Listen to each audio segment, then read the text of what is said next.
How's it going, guys? In this video I'm going to show you how to build the best and the cheapest RC ramp possible. With this, guys, you're really going to be able to send your RC cars. Now, this is going to be the first of my videos in my build series. I'm hoping to do something a little bit special for RC cars out the back here. But to start off, I'm going to start off with something fairly modest, and I'm just going to build myself a ramp with a decent runway and a long landing strip right in the middle of my paddock. So let's not waste any time, get some tools and crack on with doing some work. Alright, so all you need for this build is something to move earth. My weapons of choice are going to be a spade and a mattock. Oh, and lots of coffee. You always need coffee. Okay, so the plan today is to basically set up a dirt jump right in the middle of the paddock, somewhere around here.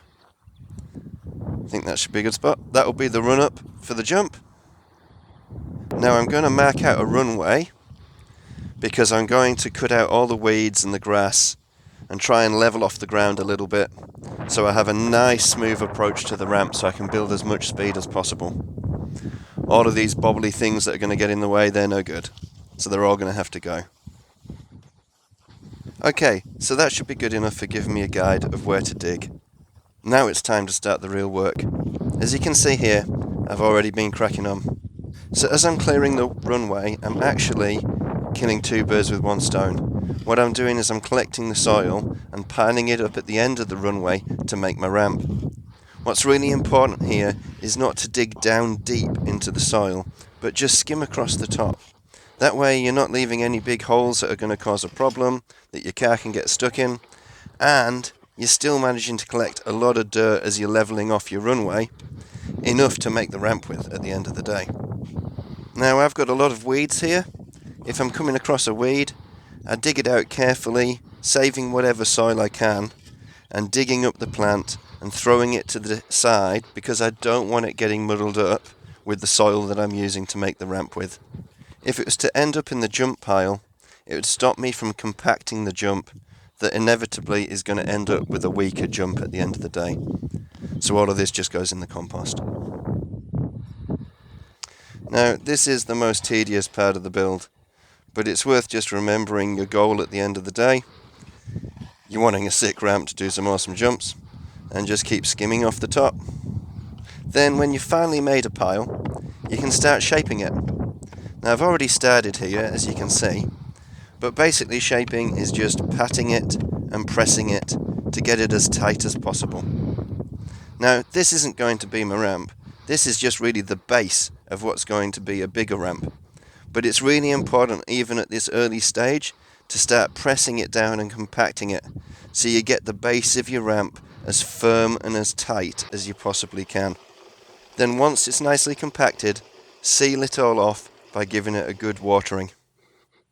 Okay, so I walked away, I had some 10 o'clocks, and I let it dry for about an hour.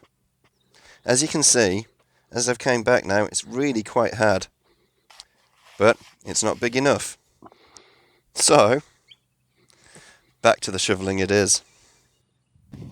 Now it's important to just keep skimming. It's more important than ever, you really don't want holes at this stage. And just to keep piling it up on the top. If you think it's getting a little bit wide or it's losing its shape, take the chance to cut it in. It's going to save you some skim digging. And pile it back on top. Shape it, pile it. Try and keep rolling it up onto the top as much as possible, because height's what you're wanting to build here. Remember to shape both sides. Again, piling it on top as we go.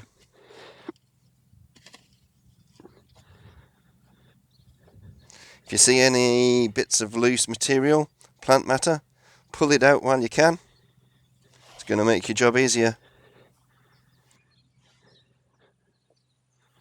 Then once you've built the pile up again, it's time to repeat the earlier process. We've got to compact it all down and start shaping the ramp again. Again, this won't be the final product. This is just a work in progress. but it's really important to get each layer compacted and as hard as possible. It's great for stress relief, and the best ways of doing it are just hitting it with a shovel and basically stamping it down. And again, remember, when you're finished, water it all down. It's what sets it in place. Okay, so at this point it really is just a case of rinse and repeat until you're done. So it's shovel, pile, compact, and water. And do it again and again and again until you've got a ramp that's the size that you want. So at this point, I'm just going to cue 80s montage and we're going to get this job done. Here we go.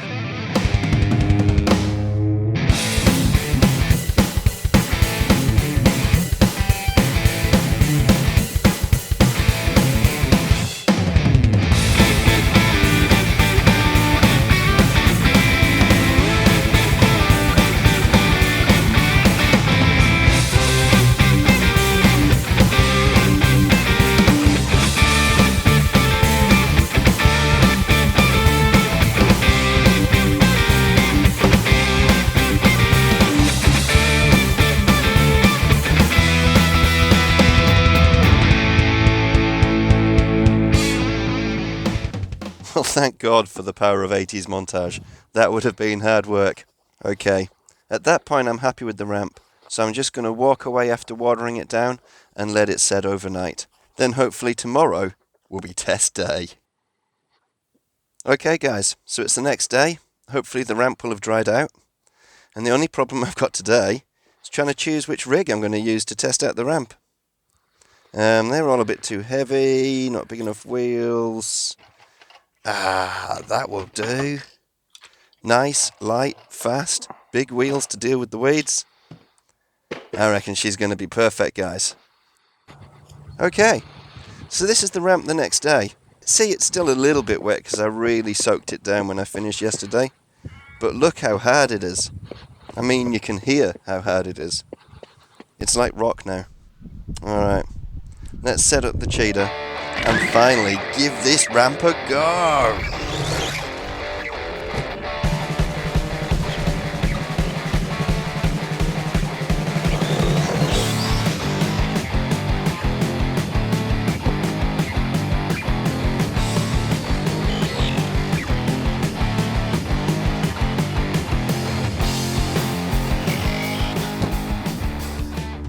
Okay guys, so you can see there how well it works.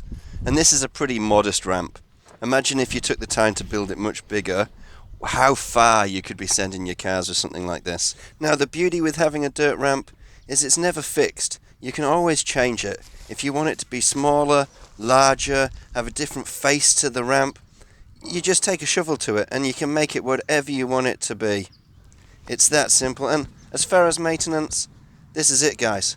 At the end of your bash, you push it back down, give it another water, and you walk away and let it set for the next bash. Tell me this isn't the easiest and the best RC ramp out there. Well, I hope this video might have helped someone out there. Please remember to hit the like button, and of course, if you'd like to see more of what I'm going to build out here, subscribe to Gave It A Go RC.